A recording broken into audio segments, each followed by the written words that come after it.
నమస్తే. Mega brothers Chiranjeevi, Nagababu, Pawan Kalyan ఈ ముగ్గురు చాలా కాలం తర్వాత సమావేశమయ్యారు. అది కూడా చిరంజీవి షూటింగ్ ఉన్న సందర్భంలో ముచ్చింతల్లో వీరి భేటీ జరిగింది. చాలా ప్రాధాన్యత సంతరించుకున్నటువంటి అంశం ఇది. అలాగే ఆ యొక్క ఏదైతే భేటీ జరిగిందో ఆ క్షణాలు కూడా ఒక రకమైనటువంటి ఉద్విగ్నభరితంగా మారాయి. ప్రధానంగా జనసేనాని పవన్ కళ్యాణ్ ఆయన పార్టీకి 5 కోట్ల విరాళాన్ని ప్రకటించారు చిరంజీవి.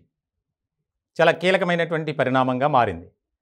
ఆ యొక్క సమావేశంలో అక్కడ ముగ్గురు ముచ్చటించినటువంటి సందర్భంలో ఖచ్చితంగా నీకు మీ పార్టీకి నా అండదండలు ఉంటాయి, నా ఆశీర్వాదాలు ఉంటాయి, ఏదైతే నువ్వు చేస్తున్నటువంటి సేవా కార్యక్రమాలకు సంబంధించి నా పూర్తి స్థాయి మద్దతు ఉంటుంది, go head my dear brother అని చెప్పి అక్కడ ఒక రకమైనటువంటి ఆనందభరితమైనటువంటి సంభాషణ జరిగిందట. దీనికి సంబంధించి ఇప్పుడు జనసేనలో కూడా చాలా ఉత్సాహం, ఉత్తేజం కూడా కనిపిస్తుంది. ఎందుకనంటే ఇప్పటి వరకు ఈ రకమైనటువంటి పరిణామాలు ఈ మధ్య కాలంలో జరగల. ముగ్గురు కలవటం కానీ ఏదన్నా ఫంక్షన్స్ సమయంలో తప్ప ఇప్పుడు ఇది షూటింగ్ టైంలో కలవటం అంటే ఆయన బిజీ షెడ్యూల్లో ఉన్నారు కాబట్టి అక్కడికి రమ్మని ఆహ్వానించారు.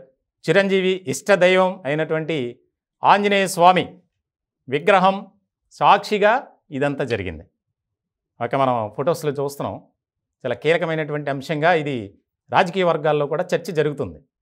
అంటే పవన్ కళ్యాణ్ తరపున ఆయన బ్యాక్ ఎండ్ సపోర్ట్తో పార్టీని నడిపిస్తారు, ఖచ్చితంగా 2024 ఎన్నికల్లో చిరంజీవి మార్క్ అనేది ఏపీ రాజకీయాల్లో ఉండబోతుంది అనేది కూడా చర్చ జరుగుతుంది. ఇలాంటి సందర్భంలో మెగా ఫ్యాన్స్కి మాత్రం ఇది చాలా గుడ్ న్యూస్ అనే చెప్పాలి.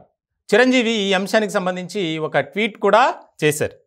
అందరూ అధికారంలోకి వచ్చిన తర్వాత సాయం చేస్తామంటారు, అధికారం లేకపోయినా తన సంపాదనని రైతు కూలీల కోసం పవన్ కళ్యాణ్ వినియోగించడం నాకు సంతోషాన్ని కలిగించిన విషయం. తన స్వార్జితం సమాజం కోసం ఖర్చు పెట్టే మనసున్న తమ్ముడు పవన్ కళ్యాణ్ లక్ష్యానికి కొంతైనా ఉపయోగపడుతుందని నేను సైతం జనసేనకు విరాళాన్ని అందించాను.